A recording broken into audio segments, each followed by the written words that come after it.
Get to the guest. It's Darrell Habisch. Darrell is a public information officer with FEMA.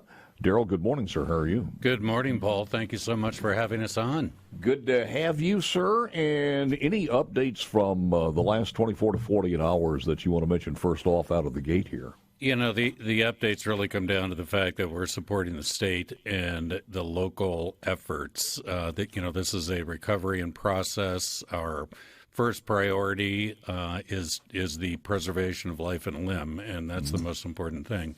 There are so many folks out there, Paul, that don't have a roof over their heads right now. Yeah. Now, we know that they're living with their relatives or with their friends, and that's where we can help. We're here for your immediate needs right now. So call 800-621-3362. You can go online if you have access to disaster. Let's do the number one more time. Okay, absolutely. It's 800-621-3362.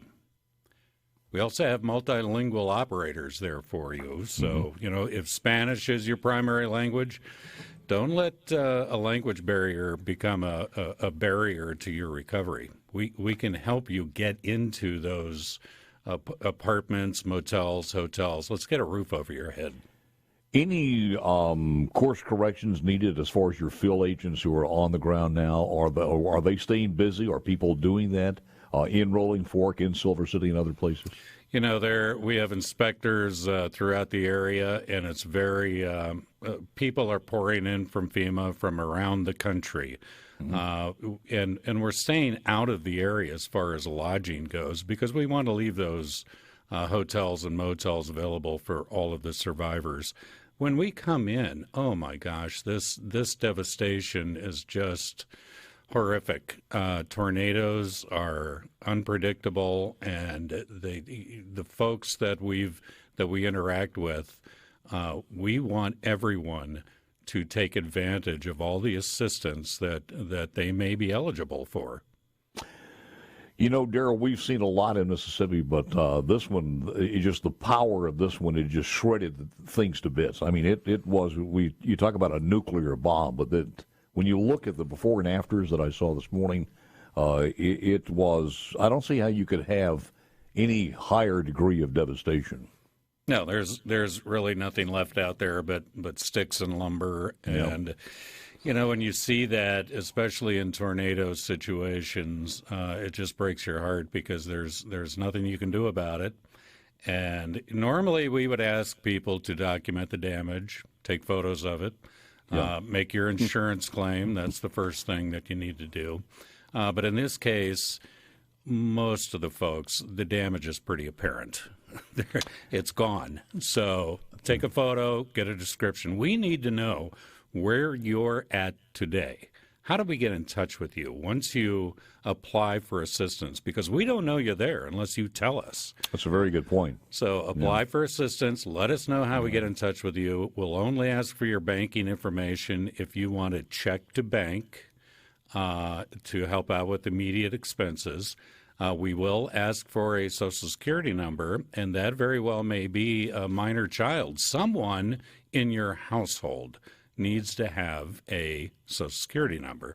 And if you don't have one, well, there's a lot of other organizations that can help you, that we can point you towards, whether it's the Red Cross, Salvation Army. There are so many faith-based organizations out there and volunteer organizations that we can point you in that direction. Mm-hmm. Get the help you need. It was interesting yesterday. We had the president and CEO from Entergy, Haley Frizzackerly, with us, and I asked Haley, I said, do these people still have to make their payments as far as their power and everything else? And what goes on now? Because they have no power, they have no plug-ins, they've got a slab for the most part. And it was interesting because I haven't heard this before. With the new technology, he said, no, they're pinging the meters with digitally, and if they don't get the ping back, they know that's gone for the most part. Mm-hmm. So they're taking that in consideration. So everybody's out there looking to help in a sundry of ways, but you have to identify yourself, as what Darrell's talking about. So let me give you the number again. It's 800-621 3362. And by the way, if you're like Thomas yesterday, many people who are going over there and helping out one way or the other, or know some people, keep that number handy. So just ask them if they've called that number or have they registered, because you need to get into the system as soon as possible. 800-621-3362. Darrell, how long does that process take? You put it into your digital iPad. What happens then? We will ask you for that information I mentioned before, who you are, what your primary address was, and so forth. And in many instances, especially if you don't have a home or apartment at the moment, we can get that money into your pocket. Now, it's not going to be a lot of money. It's going to be for your immediate needs. What do you need immediately? You need food. You need to replace medications. You need a roof over your head for you and your children. Everybody deserves a safe, secure, sanitary environment. So within a couple of days, if not sooner, we can often get funds into your account. We can assist you with that day getting into some type of a hotel or motel arrangement so that you have some safety and security. Is there a reasonable idea that I can get to from you as far as the per diem for that day? I mean, when you start talking about food and everything else, as far as hotel? It's not really a per diem per se. We pay, meaning the federal government, your tax dollars pay for the hotel directly. So we will help you on your road to recovery, make a plan, what's going to happen next. How are you looking for an apartment? We want to keep you in your community. Well, these communities are devastated. So we want to make sure that we can work with the local authorities to help you stay in the area so that it's at least a sense of normalcy. So your children can go to the same schools. Your work, assuming it's still there, that you can get there and back. All of FEMA money that you may receive is a grant, so you don't have to pay it back. Yep. It does need to be used for what it was intended. Do the hotels have to do anything special? Well, not necessarily. I mean, they're providing their normal services, and they do agree with FEMA to participate in these programs. So they're very so many hotels are very willing to help out their neighbors, and all of that transaction happens between FEMA and those owners of those buildings. Public Information Officer Darrell Habisch with FEMA. Where are you located? Where's your normal office on a good day located? Well, my normal office is in Minneapolis, Minnesota, and I've spoken with people in FEMA that they come from all over. I have a colleague here, Aaron, who's in from New York City. We have many others from the West Coast, and many from the Southeast, right here, and they understand the pain and the sorrow and the amount of work that's looking ahead of everybody. Perez put Erin on, and if she wants to add or contribute to this, please, she's more than welcome to do so when we come back on the other side. I do want to ask you this. Do we do the same thing here, or are we, and we should be better prepared than anybody, but as far as some standby RVs, kind of like we had in Katrina when we had all of those little RVs, those trailers, man. Do other states have this, maybe in the South, and some RVs standing by for homes? We'll ask that question when we come back with Darrell Habisch, Public Information Officer from FEMA. Mike McCormick in the house, 805. Live from the Trustmark Studios, and again, the House and Senate resume at 10 o'clock this morning. From business loans to online tools, cash management, Trustmark is there. People you trust. Advice that works. Member FDIC. Back with Darrell Habisch, Public Information Officer with FEMA. Does any other states, specifically in Tornado Alley, have any reserve RVs ready to roll out? And where do you get these? That's a great question, Paul. That's a housing mission that really the RVs and the trailers and the mobile homes that's an option of last resort. Now, that can come quicker than later. We don't know. We're working with the state right now to determine the needs that the folks here in Mississippi may require as time goes on.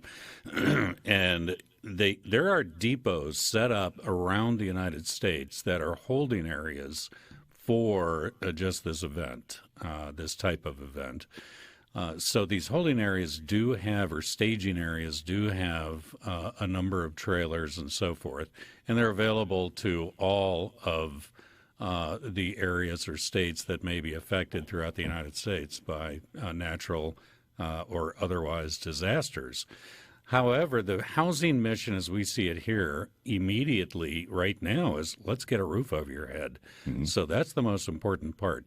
You need to call that 800 number, 621-3362. You can go online to disasterassistance.gov. That's disasterassistance.gov. It's about a 15 to 20-minute process, well, maybe even close to half an hour, depends on if you have all of your paperwork with you to apply for FEMA assistance. And that is, that's the normal questions. Where did you live? Wait a minute. What paperwork? Because some of that paperwork may be flying over Nashville about now. It could be. Primarily, we're looking at what's your Social Security number? What was the address of of what was affected?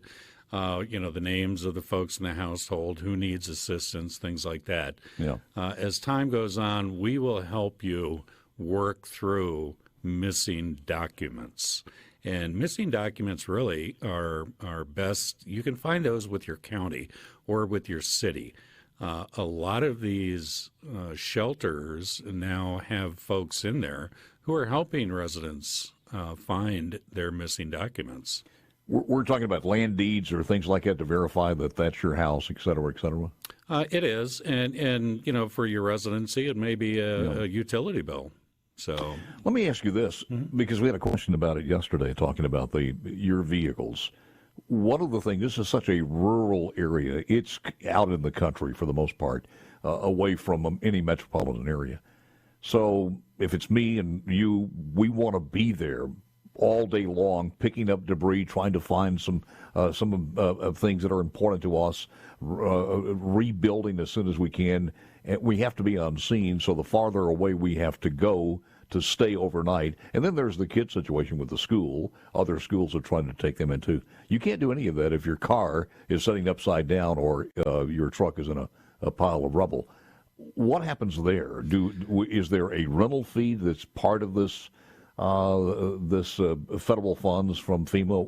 What goes on with the vehicles? We may be able to help you with the repair and replacement of those vehicles. Again, it's essential items that we can help you with. Mm-hmm. Well, if it's essential that you get back and forth to work or to school, we may be able to help you with repair costs, possibly help you with the deductible for your insurance. And the same is true for items within your household. Let's say you were on the outskirts of all of this devastation, and you've lost a number of things within the home. Well, you need a refrigerator, don't you? You need things that will make that home livable and safe. So those are things that we may be able to help you with. But again, we don't know you're there unless you tell us. Yeah. And this is an important point. If you have registered with the Mississippi Emergency Management Agency or with your county emergency management or any other type of organization like that, you have not registered with FEMA. You haven't applied for FEMA. Some people think you have because you've already registered. That's somewhere. A very, very good point. So, in other words, if you fill out paperwork with anybody else but FEMA, it's not transferable. In other words, you don't take that information. That's correct. Okay. It's all protected, and you need to speak to us directly.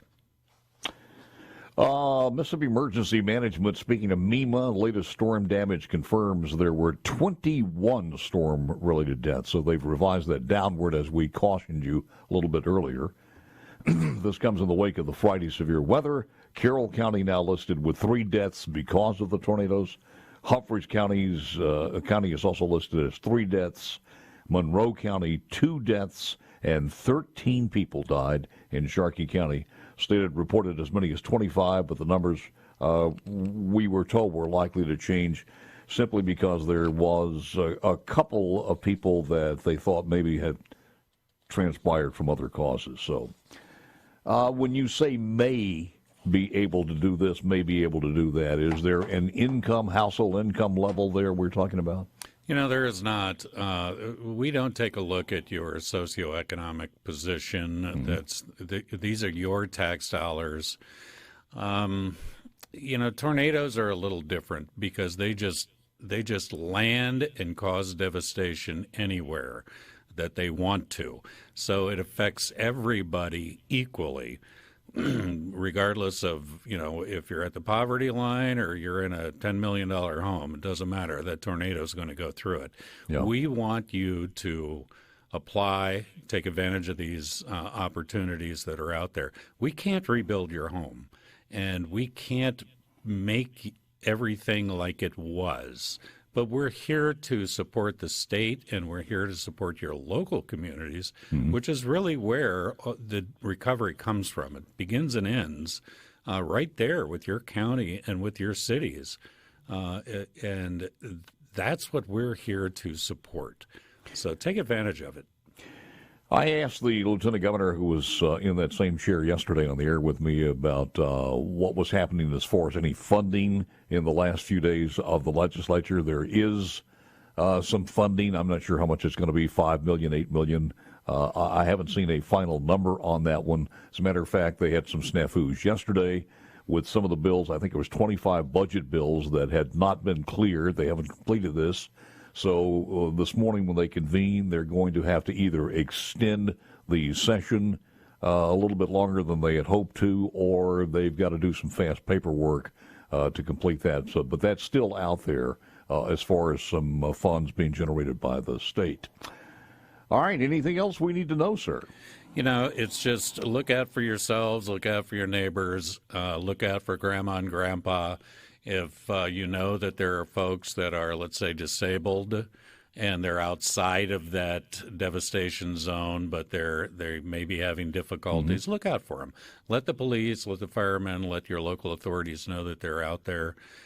This is just a time that to come together. And again, Mississippi is kind of unique. I mean, just in the last few days, the amount of donations and the amount of volunteer work and the amount of Mississippians who are standing up to help their communities and their neighbors is just so impressive. It's a wonderful place to be. It's going to be a long and hard road. There's no question about it.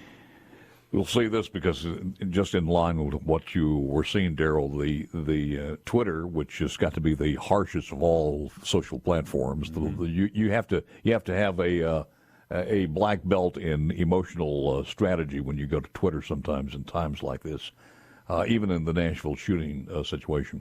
But there was a thread of people talking about those people in Mississippi deserve this tornado because they're all Republicans, and how stupid that was. Most of the people that were, and white for that part. And then on the other side of that, we have folks who are there on the ground saying it is amazing because the vast number of these people who are victims are African Americans, and they saw the vast number of people who are there helping, pulling out debris, pulling bodies out, bringing in blankets and water and food, are white. It's just that people don't know who we are, and that's a shame. But it's their miss, not ours. Well, Darrell, thank you, we're sir. all in Appreciate this together, and you got it. Thank you, Paul.